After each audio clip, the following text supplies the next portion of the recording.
Welcome back to r/Neighbors from Hell, where people share stories about their crazy neighbors. And if you're new to my channel, please don't forget to subscribe to join our amazing community. And without any further ado, let's dive right into the stories. And the first one is titled, Neighbor Complains That My Car Smells to Try to Get a Better Parking Space? I, 31 female, live in an apartment that, while there's green space around, faces the parking lot. My wife and I have 2 cars and 1 garage spot, so I park my car in the surface lot. I haven't been driving my car much or at all because I am working from home and my family is very strict about staying home right now because we have to go on a trip in April. Still, it is in a spot close to my apartment door because there have been car break-ins and I want to watch it. One of my neighbors complained last weekend to the property manager that my car smelled funny. It doesn't, I confirmed this with an outside party, so I should move it farther away from the building. Then she upped the ante yesterday by claiming my car smells like gasoline and I need to move it right now because the smell is getting into her apartment. I have never smelled anything and I took my car to the mechanic to have it checked. Thanks for the bill, Karen. There are no faults or problems to cause a smell, it is not dangerous, the mechanic didn't know what she was talking about. I concluded that this woman is lying because either she wants the close space for herself, she doesn't like me for some reason, she is on a power trip, or she is homophobic. I am moving in June. So comments where I and my wife are petty. We got the car back as quickly as we could and parked it next to the neighbor's car, which had of course taken over the closest spot. My wife plans to also move her car to park in one of the good spots too. Just now I saw that the petty neighbor and her cars were gone, so I ran out and moved my car to the closest spot. There's no problem with it, and if my neighbor is going to be petty and I'm about to give notice, I will play. I literally can see the parking wars and have every opportunity to move my car since I WFH. And guess what, Karen? Since you made a baseless complaint and cost me at the mechanic and goodwill with the property management, I am leaving my car in the prime spot in a few weeks when I go to Hawaii to deal with estate stuff. For 10 days, possibly more if I have a virus scare. Wife is coming too, cat sitter drives over, so 3 cars taking up all the prime spots you wanted so badly as to get me on trouble for. Never screw with someone who has a flexible work from home job. My wife has been referring to this stuff as the petty mobile conflict. And guys, I'm wondering how many of you have been, let's just say, lucky so far that you were able to work from home. I would say at least in these times it is definitely better to work from home than to go to work, at least for me. And the next one is titled, Bad Neighbors. Been lurking for a while and felt it was time to give back. This happened several years ago. I was working full-time at a mediocre paying job while putting myself through college at night, paying for it out of pocket. This left me stretched on finances, so I ended up in a less than ideal apartment complex, and by less than ideal, I mean that the cops maintained a presence there most of the time. Most folks kept to themselves, but occasionally you would get someone that was just obnoxious living near you. It was inevitable. I knew it was my turn with an obnoxious neighbor when I first met him. He was talking loudly in the breezeway of my building. Why he wasn't on the balcony of his apartment, I don't know. Not wanting to be petty, I just turned the TV up and ignored him. It was not long before the talking got louder and my door started moving like someone was trying to open it. I jerked it open and the guy about fell in. It turns out he was leaning on it while having his conversation.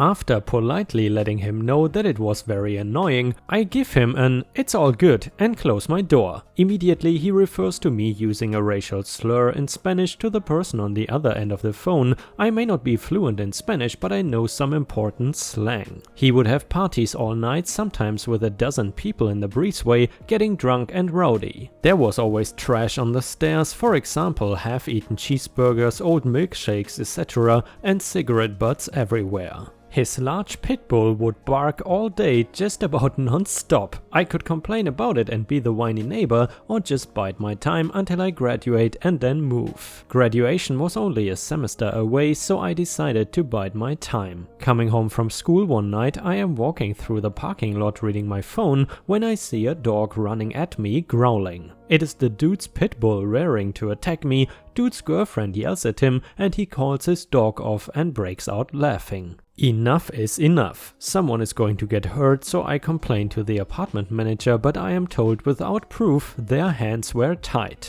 Great. I lived the next few months at the complex relatively incident-free, just the above annoyances, until I am woken up one weeknight at 2 AM. There is screaming and crying in the breezeway, lots of loud talking, and the sounds of incoming sirens. Looking out my window into the parking lot and I see a dude run by with his dog. Looking through the peephole, I see a girl in the hallway bleeding profusely. Turns out his girlfriend and her friend were drunk and raised their voices at one another. The dog then attacked the friend, mauling her pretty badly. Police didn't know where either dude or the dog was, and the friend didn't want to pursue charges, so they left. Shortly after they left, dude comes back with the dog. I did call the police and let them know that he and the dog were back, but they never returned. Thanks, police. On my way to work the next morning, I stopped by the apartment manager and let her know about the incident. Again, she says she cannot do anything without proof. I implore her to call the police and confirm, but she refuses, saying they get updates from the sheriff every month. Ultimately, her problem was that due to legal reasons, she cannot seek to evict someone herself, otherwise it might look like she is targeting a given race or something. Fuming about the situation while at work, I managed to find the police incident report for the mauling online. I printed it out and delivered it to her on my way home. She had an appreciative look on her face and told me the eviction process would start before I could leave the building. True to her word, the bad neighbor was out at the end of the month. According to the apartment manager, they were pissed and cussing as they drove away. Turns out he had numerous warrants, so had his girlfriend rent the apartment. Neither of them had family in the area. The girlfriend's family lived in another country, so they had no one to turn to for a place to stay. The icing on the cake was when the apartment manager let slip that when the next apartment called her for a reference, she would kindly inform them of all incidents that occurred. I don't know what happened to them, but I do know they had a hard time finding a place to live. Yeah guys, and that's why it is always important what sort of impression you make on people. It could really backfire in the future if you are a jerk to someone. And by the way guys, if you have watched until here and enjoy the stories, please don't forget to like the video, and maybe if you haven't already, please also subscribe to the channel because we are very close to 40,000 subscribers. Thank you so much in advance.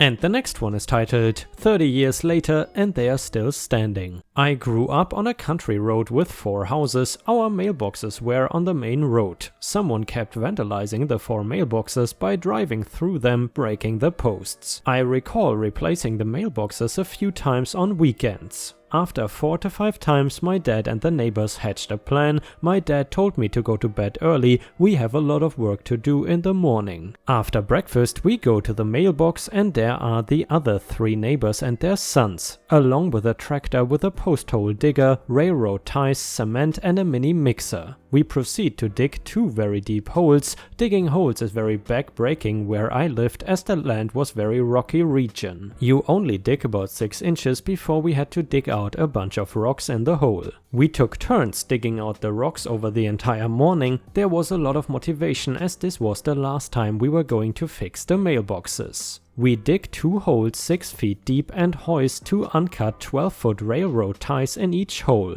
We then proceed to fill to the top of each hole with cement. We added a crossbeam and attached our new mailboxes. After an entire day of digging holes and then pouring concrete, we all sat back and enjoyed our handiwork. A month goes by and the kids and I walk to the mailbox to meet the bus. We discover what happens when a moving car meets an unmovable object. There is an old blue Buick Century with a smashed up grille and bent wheel and nobody in the car. This was well before cell phones, so we run to the closest house and tell the mom what we saw. We go back to the main road and get on the bus with the car still there. We find out later the highway ticketed the driver, a 14-year-old kid, and towed the vehicle. Now, where I grew up, you could get a daytime driver's license at 14. One catch: if you receive 2 violations over 2 years, you lose your license until you turn 16. The kid was ticketed for speeding a week prior. Oops, he now lost his license for 1.5 years. Insurance found out about the vandalism and refused to pay the claim, then put the insurance plan in the high-risk category even when the kid couldn't drive. The kid's dad tried to fight it by saying the mailboxes were not legally built.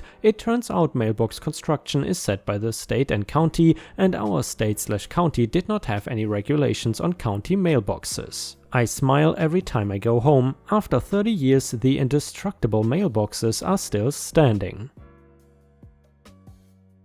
And the next one is titled Revenge on Home Buyers. I'm new to Reddit, so I hope this is the right place to post. Sort of a story of 2 generations worth of revenge. Long story. Last year, Thanksgiving, a group of us were together and a 30-something couple were talking about how much they were screwing over the owner of their soon-to-be new house. They had negotiated back and forth for a low price, had asked for several contingencies, had nickel and dimed every last thing they could out of the inspection. At one point, the new owner had even threatened to walk away from the deal. They were pretty proud of their tactics and how great their realtor was. One of the over 55 people finally laughed and said, "You are not going to come ahead like you think you are. There are consequences for your actions. Trust me, the seller always wins." She then told the story of her first house she and her husband saved and scraped for years before they were able to buy a 100-year-old fixed upper. This was in the 1990s and interest rates were higher. They bought during a seller's market.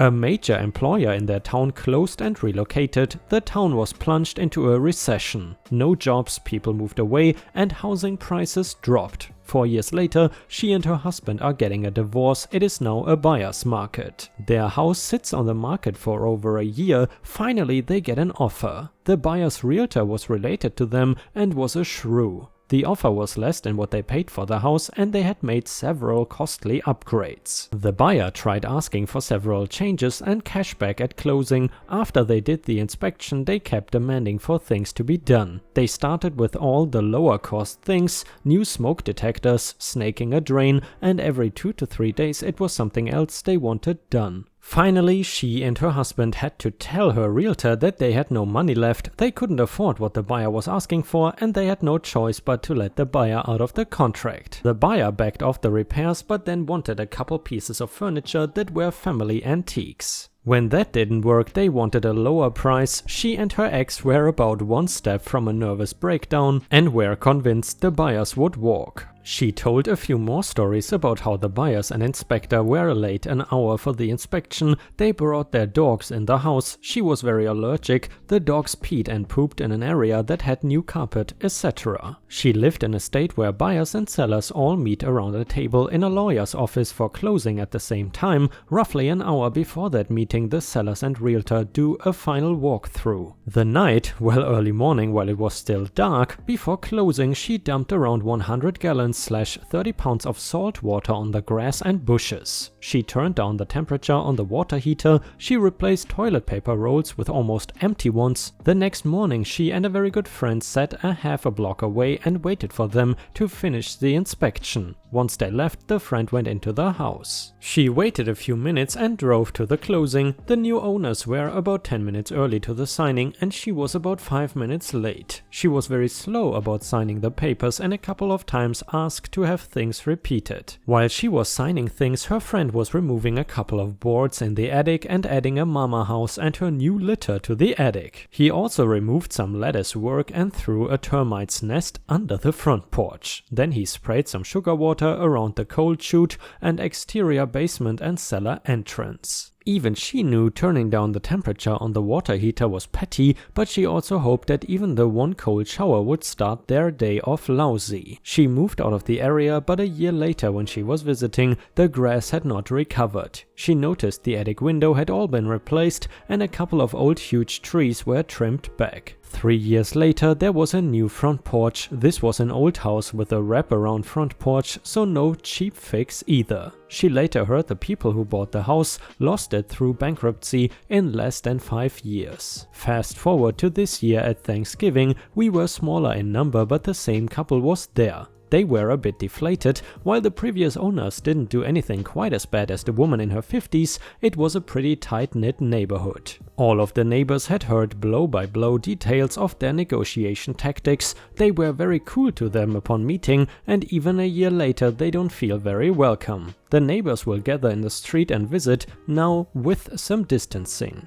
Whenever they try to walk over and join the conversation, the group breaks up. They don't think it is fair that the neighborhood kids don't play with their kids. One of the more blunt neighbors told the husband, "Your child is welcome to play with my kids in my house, but I don't want my kids around you." They are considering moving again. They are not bad people, but it reminded me that buying a house may be a business transaction, but like the woman said, there is consequences for every action. Neighbor did not like my front yard, used chemicals to kill everything while I was on holiday. I moved into my new home about a year ago. The front yard is about 350 square feet and has, or rather had, a grass field and some flowering plants / ornamental grasses next to the house. Ever since I started living there, the neighbor has been giving me hell about the front yard. He insisted I did not maintain it well enough and should just pave it over or hire a landscaping service to do the maintenance. Now I must admit the front yard was indeed neglected, so there was weed growing there as well. I recently went on a trip and when I got home I found my entire front yard dead or dying. When I asked the neighbor about this, he admitted he sprayed something all over the place to get rid of the weeds. Obviously, it did not kill just the weeds. What should I do now? Can I get some compensation for this? Location, California. What would you guys suggest in that situation? I mean, isn't that a form of trespassing? And also damaging property. So I think you could easily go to the police, but correct me if I'm wrong. Neighbor is shit-bombing my front yard. Original post, "Hey all, I have a shitty situation here that I'm hoping to get some advice about. This is in Idaho. My neighbor is shit-bombing my front yard. A neighbor bought a house across the street about 6 months ago. A few weeks back, I was working in the garage when I saw him take his dog directly across the street into my front yard. He let it pee in my yard and then walked straight home. He did not notice me. My garage is set up as a shop and is pretty busy and the garage door is up a lot, but this piqued my interest because it's goddamn weird. Now, my wife and I have a dog, so there are a few dog droppings from her that we pick up on a regular basis. My wife had been doing the duty recently, so I asked her if there are more piles than normal. Sure enough, she said there had been a ton for a while now. She figured it was a-holes walking their dogs and letting them crap on our lawn. I figured it was our new weirdo neighbor. It happened again around a week later. I was in the garage as the neighbor took his dog into our lawn. This time the dog dropped the deuce and he started to walk away without picking it up. I called out to him asking him if he needs a plastic bag to pick up after his dog, and he avoided eye contact and scurried back home. I went across the street and knocked on his door. He did not answer, so we set up a security camera to discreetly watch the front lawn, and I kept an eye out for when he was next out in his yard so I could talk to him. I reviewed the footage over the next few days, and sure enough, he was consistently taking his dog to do the deed in our yard.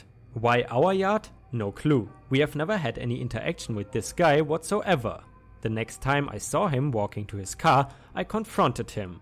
I simply told him that I knew he was taking his dog to shit in our yard, and if I caught him doing it again, I would call the police to report him for trespassing.